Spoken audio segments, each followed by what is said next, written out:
Soy Norma Oviedo, magíster en Historia Iberoamericana, egresada de la PUCI de Porto Alegre, profesora y licenciada en Historia por la Universidad Nacional de Misiones. Voy a trabajar sobre las fronteras, las territorialidades y las familias en Misiones durante la primera parte del siglo XX. La microhistoria, como la historia regional y también la historia local, son nuevas áreas de estudios muy específicos dentro de la historia en términos, digamos, universales. Es decir, ¿por qué vienen apareciendo estos nuevos enfoques?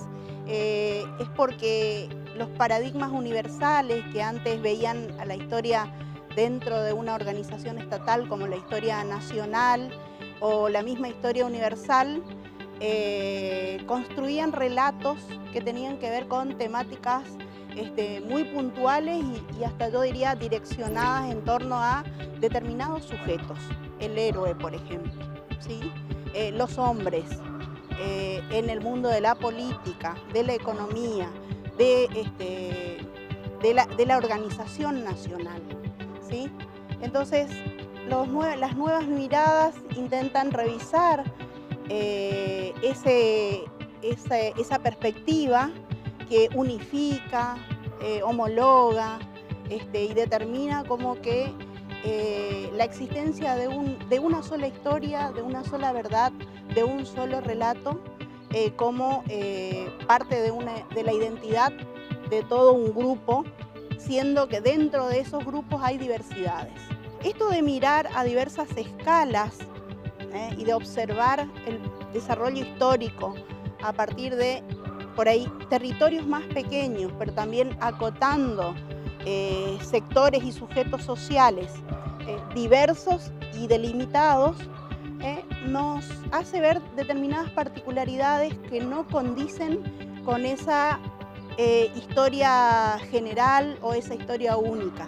Es decir, hoy pensamos en mirar la historia en plural y, como digo yo, escribirlas en minúscula.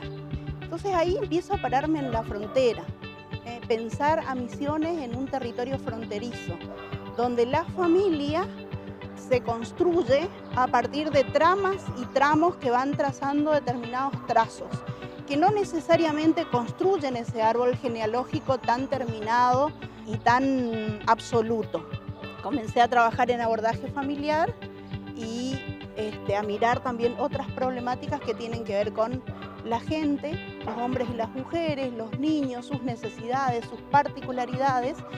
Y en principio te voy a contar la historia al revés, diríamos hoy, ¿no? Poder pensar que Misiones, al momento de llegada de los inmigrantes, que son una proporción mayoritaria, estaba ya habitado con otros grupos. Y estos grupos tienen una presencia profunda en la historia, porque entonces hablamos de el grupo de los guaraníes, por ejemplo. ¿Qué pasó? Los encontramos allá en Yaité, ¿no es cierto?, antes de la llegada de los españoles, pero resulta que después pasaron por un proceso de mestización en parte y otros no, pero siempre hay grupos de familiajes de guaraníes habitando este lugar. Que la historia nacional nos haya silenciado, ocultado esa presencia es otra cuestión. Diría un microhistoriador o diría alguien, digamos, que hace historia regional. Tropecé con un conjunto de más o menos 250 biografías escritas por yo creería que es un funcionario, un informante clave de esa época, que era Eric Schumi. En el capítulo 9, que es el final de su obra, ¿no es cierto?, hace un listado de biografías breves de aquellos que poblaban Misiones en ese momento y que para él eran los hacedores del progreso y de la civilización. En ese conjunto mayoritario de inmigrantes yo tengo como representativos a 7 familias de correntinos. Y ahí ya tengo a aquellos criollos que he buscado, asentados ¿dónde? En la frontera misionera correntina, ¿sí? Parte de ellos quedaron pocos habitando del otro lado, digamos, en la provincia de Corrientes, como el caso de los Navajas Centeno, del establecimiento Las Marías, viene de esta época, ya están ahí, y hay una grandiosa diversidad de ocupaciones, ¿no es cierto?, laborales y actividades que tienen que ver con, no solamente con la yerba y el ganado y el impacto de la agricultura, sino también con todo el sector de servicios, por ejemplo, el transporte, ¿sí?, que va a llevar, digamos, todas estas producciones que están acá. Entonces tengo ya los criollos representados en esas 7 familias por los correntinos, que son, además, ustedes saben, docentes, profesionales, médicos que hacen falta para esa época. No aparecen biografías de guaraníes. Por otro lado, otras voces dicen, bueno, hasta 1920 estos guaraníes eran trabajadores en las chacras de los colonos, pero después ya desaparecieron. ¿Qué quiere decir eso? Que se fueron arrinconando a la zona más selvática del norte misionero. Van corriéndose de la zona más urbanizada para ese momento, o en proceso de urbanización. Sin embargo, no vemos solamente guaraníes en el ámbito rural, sino también están presentes aquí en la ciudad de Posadas. ¿Por qué? Porque en las publicidades de ciertas publicaciones de esa época, que eran las guías turísticas, las guías de misiones, aparecen, ¿no es cierto?, artesanías como productos de estos guaraníes en las casas comerciales. Eso quiere decir que ya algunos estarían deambulando en estos lugares más poblados.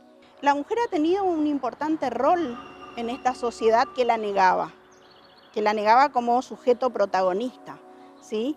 Toda su participación debería estar recluida al espacio doméstico, al cuidado de los hijos, etc.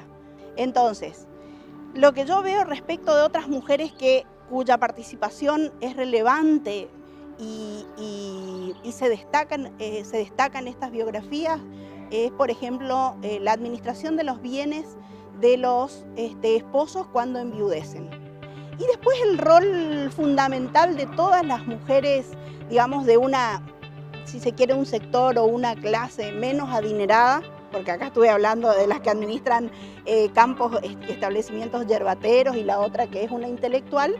El resto de las mujeres aparece como que trabajando y ayudando en las chacras, construyendo las viviendas, etcétera, a partir de referencias que, si bien son muy escasas, ¿no es cierto?, dan cuenta de esa situación particular de las mujeres. También junto a Yuel aparecen otros que son empresarios particulares informales. Es decir, alguien que viene desde Paraguay y ve que el negocio de traer a inmigrantes le reditúa. Entonces va hasta Paraguay, funda una colonia, pone almacenes generales, qué sé yo, pero luego viene hacia Misiones y trae, no sé, X cantidad, 50 inmigrantes acá, y los asienta en determinados lugares. Lo mismo ocurre con algunos brasileños, ¿sí? Y eso tiene que ver con una trama de interrelaciones interfamiliares que van conectándolas, ¿no es cierto?, y haciendo que determinadas decisiones tengan que ver con esos lazos de solidaridad, de reciprocidad, incluso más allá del parentesco. Por ejemplo, las amistades, o por ejemplo, el compañerismo, ¿sí? Ese tipo de cosas me va determinando